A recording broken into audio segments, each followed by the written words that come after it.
नमस्कार, स्वागत आपका अनादि टीवी पर। मैं हूं आपके साथ पारुल। जागरूकता से जीतेंगे कैंसर की जंग। विश्व कैंसर दिवस पर सबसे पहले ये जानना जरूरी है कि हम कैंसर के मरीज क्यों बनते हैं।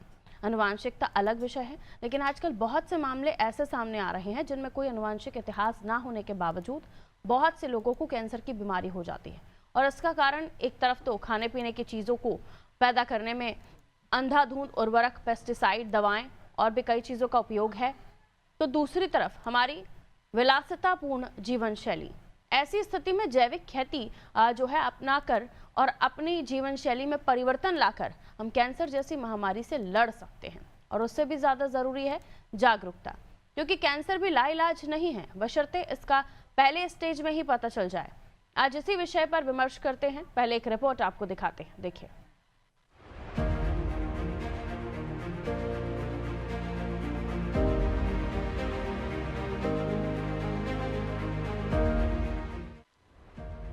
जैसे जैसे हम अपनी प्राकृतिक जीवन शैली से दूर होते जा रहे हैं, कैंसर के करीब आते जा रहे हैं। विश्व कैंसर दिवस पर एक तरफ तो हमारे जीवन शैली को लेकर चिंता व्यक्त की जा रही है, तो दूसरी तरफ कैंसर की महामारी को लेकर भी सारी दुनिया चिंता व्यक्त कर रही है। भारत में भी कैंसर पूरे देश के लिए खतरा बनता जा रहा है। इन दिनों ओरल कैंसर और महिलाओं में स्तन कैंसर के अधिक मामले सामने आ रहे हैं। कैंसर एक गंभीर बीमारी है, लेकिन अगर समय रहते पहचान हो जाए तो इसका इलाज संभव है। भारत में सालाना 13 लाख से अधिक नए कैंसर मामलों का निदान किया जाता है। विशेषज्ञों का कहना है कि कैंसर के खिलाफ लड़ाई में जागरूकता पहला कदम है। जागरूकता की कमी जोखिम बन सकता है।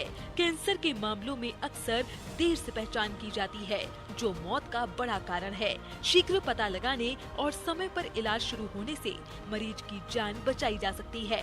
कैंसर की बात करें तो पुरुषों में फेफड़े, मुंह, जीभ, प्रोस्टेट और गले के कैंसर के मामले सर्वाधिक पाए जाते हैं। इन सभी कैंसरों में फेफड़ों का कैंसर सबसे प्रमुख है। अनुमानित 25% कैंसर पीड़ित पुरुष फेफड़े के कैंसर से पीड़ित हैं। भारत में तंबाकू की वजह से पुरुष फेफड़ों और मुंह के कैंसर के शिकार हो रहे हैं।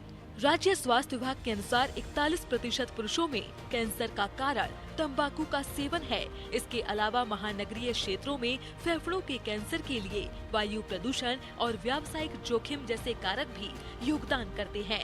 वहीं महिलाओं में स्तन, पित्ताशय और गर्भाशय कैंसर के शीर्ष मामले सामने आ रहे हैं।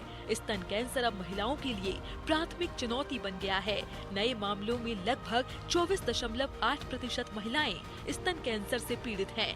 हाल के अध्ययनों में स्तन कैंसर के मामलों में लगातार वृद्धि का रुझान देखा गया है। स्तन कैंसर की बढ़ती महामारी का संबंध बदलती जीवन शैली से है।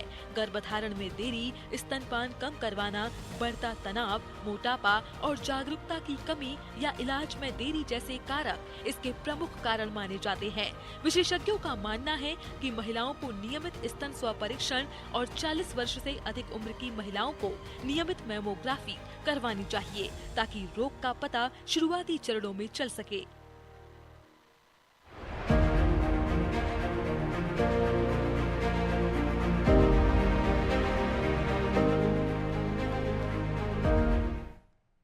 तो देखिए, कैंसर ऐसी बीमारी है जिसका समय रहते पता चल जाए तो इलाज किया जा सकता है, लेकिन कैंसर क्यों होता है ये भी हम जानने की कोशिश करेंगे। और कैंसर ना हो इसके लिए हमें क्या सावधानियां बरतनी चाहिए ये भी हम जानने की कोशिश करेंगे। आइए मिलिए उन मेहमानों से जो हमारे साथ चर्चा में जुड़ रहे हैं, उनसे और भी समझने की कोशिश करेंगे। डॉक्टर दुर्गा पाटिल आयुर्वेद से हमारे साथ जुड़ेंगे, आयुर्वेदिक चिकित्सक हैं। रिद्धिमा ओझा जी हमारे साथ जुड़ रहे हैं, और आप MD हैं आपने संस्थान की। रिद्धिमा जी, आपसे ही शुरुआत कर रही हूँ। ये जो कैंसर को लेकर आज चर्चा हो रही है, विश्व कैंसर दिवस, लेकिन इसको लेकर जागरूकताएं बहुत कम है, यानी लोगों का अवेयरनेस है ही नहीं। आप ये समझिए, हम चीज़ों का उपयोग कर रहे हैं, हमको नहीं पता कि उन चीज़ों को कैसे बनाया जा रहा है। और आजकल तो हम खेती की भी बात करें तो खेती किसानी में भी हम देख रहे हैं कि वहाँ पर पेस्टिसाइड्स का इतना उपयोग हो रहा है कि क्या खाएं क्या ना खाएं। लोगों में तो अब यही एक परेशानी सी बन गई है कि क्या खाना चाहिए क्या नहीं खाना चाहिए। शुरुआती दौर पर आप मेरे दर्शकों को क्या बताना चाहेंगी, कैसे होता है ये कैंसर, क्यों होता है ये कैंसर, क्या हेरिडिटरी होता है या जेनेटिक होता है, क्या बताएंगे इसके बारे में आप?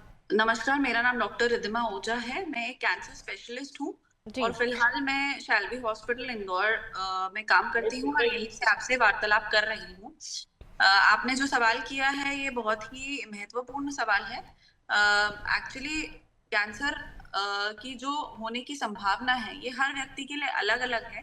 इसमें कुछ रिस्क फैक्टर्स ऐसे हैं जो हमारे कंट्रोल में नहीं है, जैसे कि हमारे जेनेटिक फैक्टर्स, इसमें हमारी फैमिली हिस्ट्री और हमारी पर्सनल जेनेटिक प्रोफाइलिंग आती है कि उसमें हमारा कितना रिस्क है और कौन सी बीमारी के लिए रिस्क है।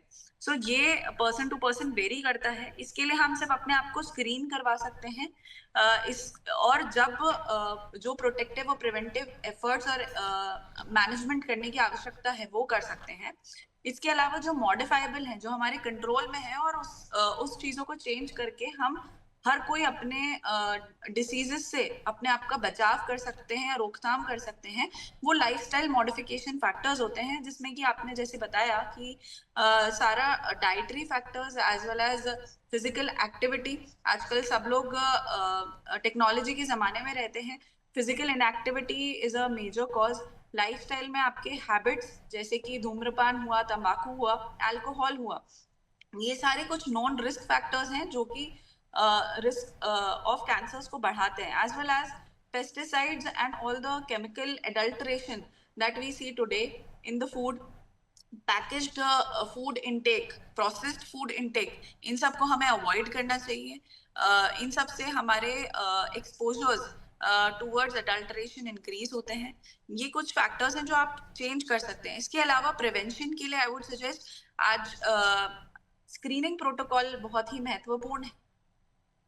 व्यक्ति को अपनी स्क्रीनिंग करवानी चाहिए, जैसे कि महिलाओं में 40 की उम्र और उससे ऊपर स्तन कैंसर के लिए आपके लिए मैमोग्राफी, सोनोग्राफी और अन्य उपलब्ध सेवाएं जो हैं, वो आपको किसी भी सिम्टम का इंतजार नहीं करना है। एक ये सोच को बदलने की जरूरत है कि किसी सिम्टम को या लक्षण का इंतजार ना करें। रोकथाम के लिए जो महत्वपूर्ण है वो ये है कि हमने अर्ली डायग्नोसिस पे पेशेंट्स को पकड़ना है, जानना है बीमारी को एक अर्ली स्टेज पे। अगर हमने पकड़ लिया तो उससे जो क्योर रेट है, जो ठीक होने की संभावना है, वो पूरी बदल जाती है। जो इंडियन स्टैटिस्टिक्स और यूएस स्टैटिस्टिक्स है उसमें यहीं पे बदलाव है।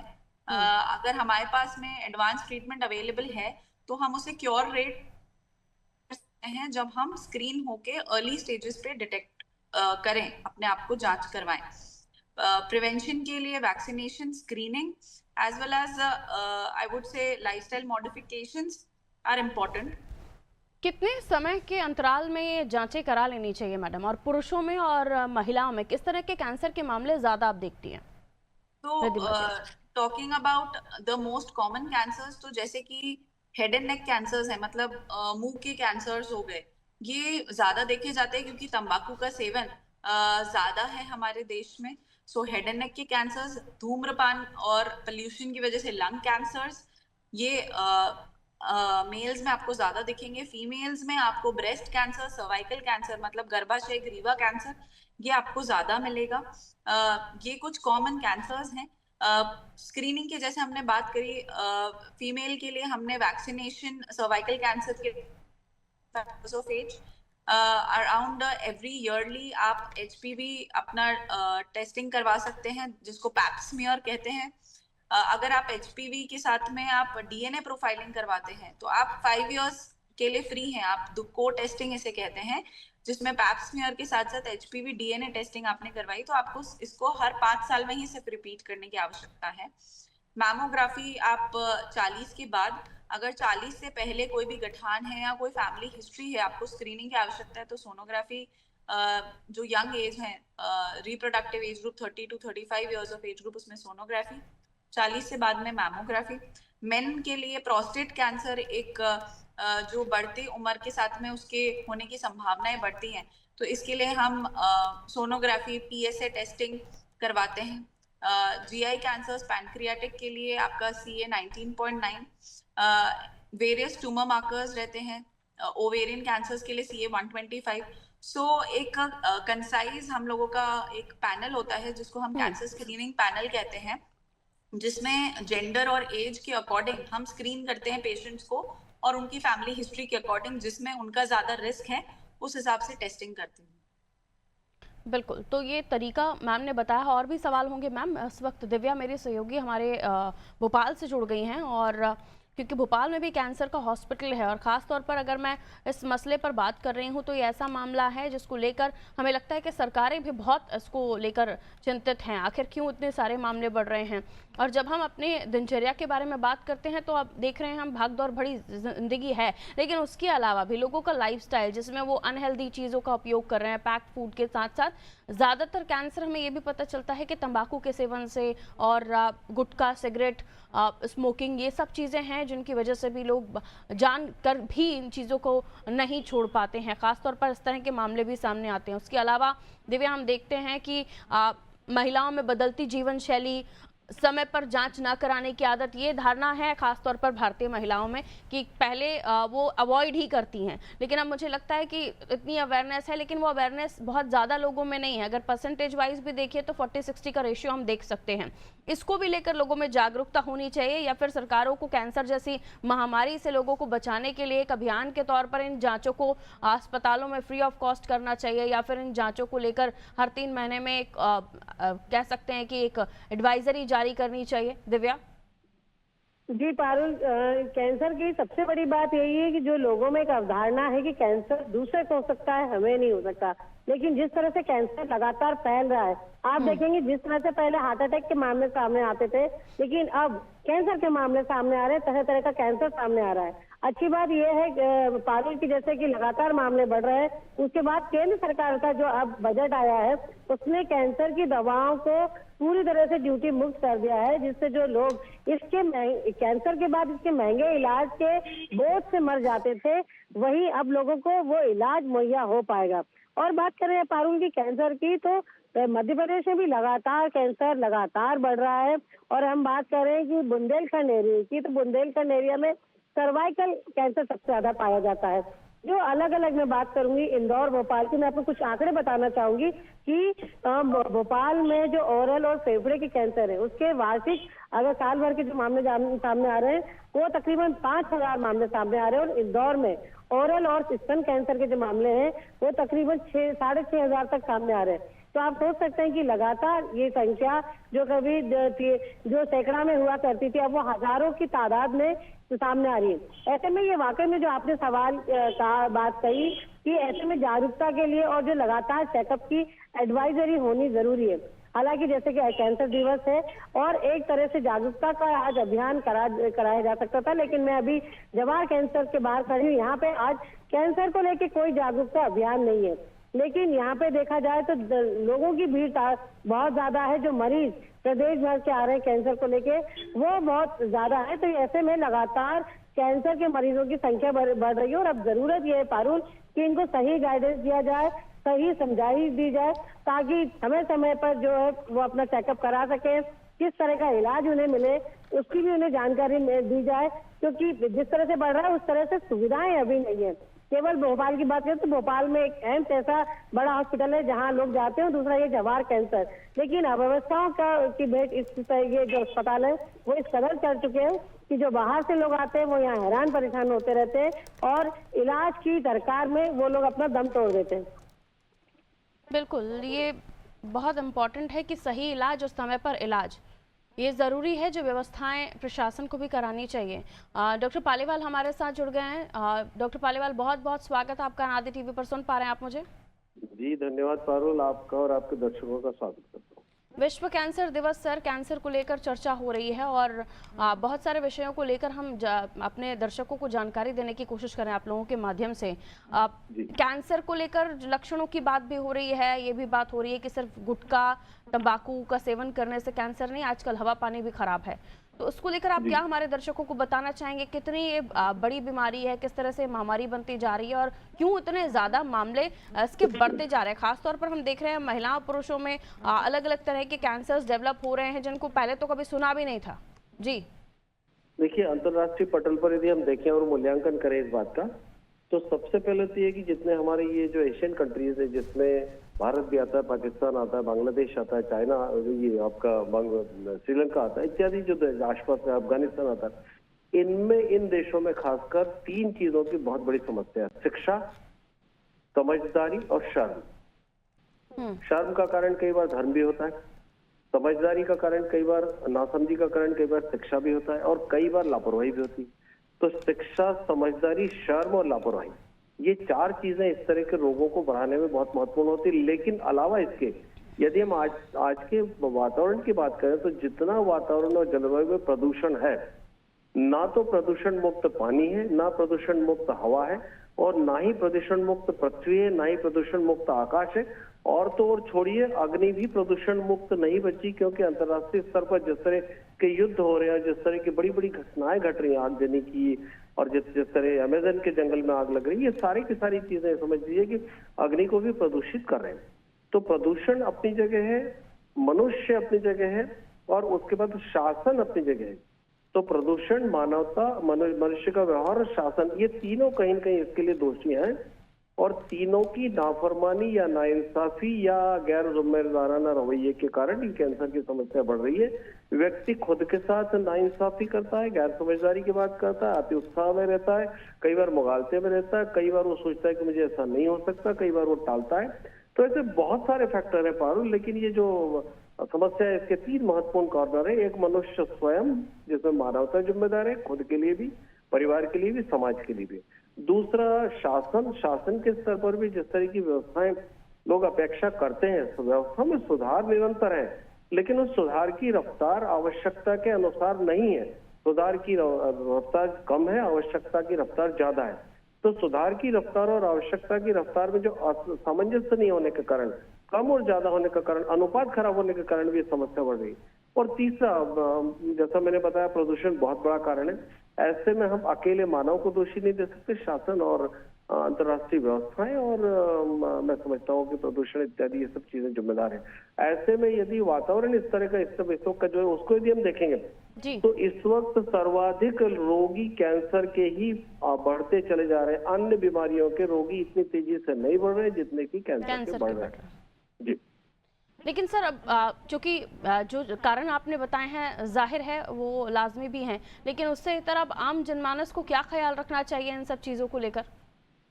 देखिए, बहुत सारी चीजें ऐसी हैं जो हमारे हाथ में नहीं है, जो शासन के हाथ में, जो लोगों के हाथ में, जो समाज के हाथ में, लेकिन जो हमारे हाथ में, उससे संबंधित आपका प्रश्न है। लोगों को निश्चित तौर पर साफ जलवायु का ध्यान रखना चाहिए।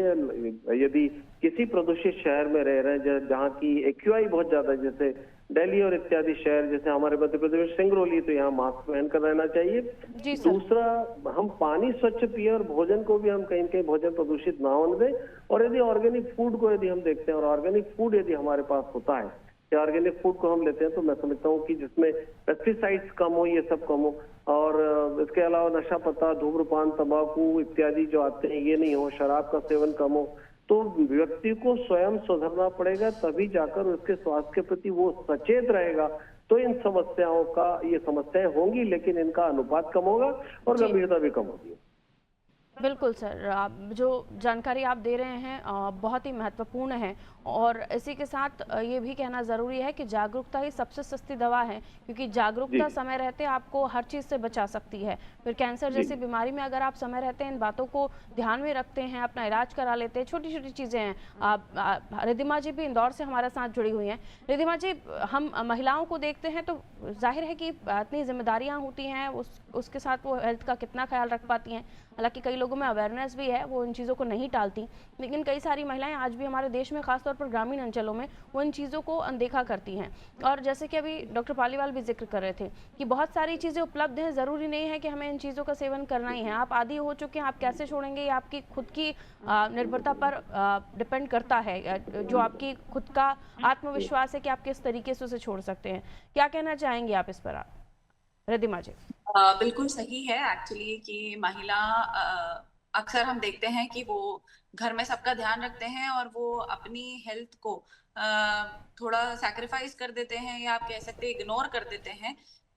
इसमें जैसे जो जागरूकता का हम अभियान कर रहे हैं, लोगों को अवेयर कर रहे हैं, एजुकेट करने की कोशिश कर रहे हैं, उससे उनमें लक्षणों का जो ज्ञान है वो मिलता है कि इन लक्षणों पे हमें जरूरत है कि हम जांच करवाएं, डॉक्टरों से मिलें। और दूसरा है कि समाज का थोड़ा सपोर्ट रहे और एक शर्म जिसे कहते हैं, कितनी बार लोगों को सारी चीजें पता होती हैं बट वो दो कारण होते हैं, कहीं शर्म होती है और कहीं पे डर होता है कि कहीं कोई बड़ी बीमारी का खुलासा ना हो जाए। बिल्कुल इस रिद्धिमा चीज जी। से हमें लोगों को सपोर्ट मिले ताकि उन्हें लगे कि इस बीमारी का इलाज संभव है। इसे छुपाए नहीं, जल्दी से जल्दी इसके बारे में आप जांच करवाएं। अगर वो कोई कितनी बार जो गठान होती है या हम्म। बच्चेदानी की जो महिलाओं में ज्यादातर जो जब बच्चेदानी का भी आप जिक्र कर रही हैं, स्तन कैंसर को लेकर बहुत जो मामले बिगड़ जाते हैं वो सामने आते हैं। इसके पीछे आप झिझक भी महसूस करती हैं कि महिलाएं बताना नहीं चाहती या फिर उन बात को सामने नहीं लाना चाहती? जी, बिल्कुल, बिल्कुल। जैसे जो भी विमेन कैंपेन्स हैं, जैसे हमारे देश में बड़ी-बड़ी एक्ट्रेसेस हैं जिन्होंने जब भी ऐसे कोई बीमारी से उनका सामना हुआ है, तो इसीलिए उन्होंने इन चीज़ों पे बात करी है। और बात करने से ही लोगों को पता चलता है कि ये सबके जीवन का एक हिस्सा है, बीमारी से लड़ा जा सकता है। तो जो एक झिझक है जी। और जो एक डर है, वो उससे खत्म होता है। कि उसे, क्योंकि अगर हम शुरुआती तौर पे इसका खुलासा करें और डॉक्टर से आके मिलें, तो इसका इलाज और इससे ठीक होना, जो क्योर रेट जिसे हम कुल कहते हैं, मिलाकर कैंसर होना ठीक है, लेकिन कैंसर को सही समय पर इलाज मिलना यही इसका सबसे बहुत बड़ा अनिवार्य तरीका है कि आप इससे बच बहुत सकते हैं। अनिवार्य है। बिल्कुल। क्योंकि वही बीमारी जो शुरुआत में ठीक हो सकती है, अगर हम उसे किसी भी कारणवश बहुत बढ़ते रहने समय देंगे तक आप तो अपने फिर वो शरीर आपके में। लिए जानलेवा जी, साबित हो सकती है। रिद्धिमा जी बहुत बहुत शुक्रिया, डॉक्टर पालीवाल आपका भी शुक्रिया, दिव्या हमारी सहयोगी हमारे साथ जुड़ी हुई हैं उनका भी शुक्रिया। तो देखिए, विश्व कैंसर दिवस पर बहुत ज़्यादा कोई अभियान हमें अभी सुनाई नहीं दे रहे हैं, जैसे कि दिव्या भी मेरी सहयोगी बता रही थी कि पेशेंट्स आ रहे हैं, लेकिन विभाग की तरफ से इस तरह के कोई जागरूकता, इस तरह के कोई कैंप्स नहीं लगाए गए हैं जो ज़रूरी है आज की स्थिति में। जिस तरह के मामला बढ़ रहे हैं कैंसर के आज के इस दौर में, बहुत ज़रूरी है कि लोग जागरूक हों, और जागरूकता ही सबसे बड़ी दवाई है आपकी। अगर आप समय रहते हैं इन चीज़ों को पहचान लेते हैं, अपनी लाइफस्टाइल को बदल लेते हैं, पैक्ड फूड जो भी रखा हुआ, हाल ही में एक वीडियो भी वायरल हुआ था, अब जो इस तरह की गिग कंपनीज हैं उनकी तरफ से भी, कि किस तरीके से पैक्ड फूड रखा जाता है फ्रीजर्स में, और उसके बाद वो आपको माइक्रोवेव करके आप तक भेज दिया जाता है। जो 10 मिनट की डिलीवरी है, आधे घंटे की डिलीवरी है, 25 मिनट की डिलीवरी है ना, उसको थोड़ा सा समझिए उनका कॉन्सेप्ट क्या होता है। और ये रखा हुआ खाना, पैक्ड फूड जिनमें कंटेनर्स में रखी हुई चीज़ें, ये आपको कैंसर दे सकती हैं। कोशिश कीजिए हेल्दी खाना खाएं, जो ताज़ा खाना बना हुआ हो वो खाएं, घर का खाना खाएं, बच्चों को इन चीज़ों से दूर रखिए, क्योंकि हम तो इस उम्र में देख रहे हैं कि 40 के बाद जांच कराने के लिए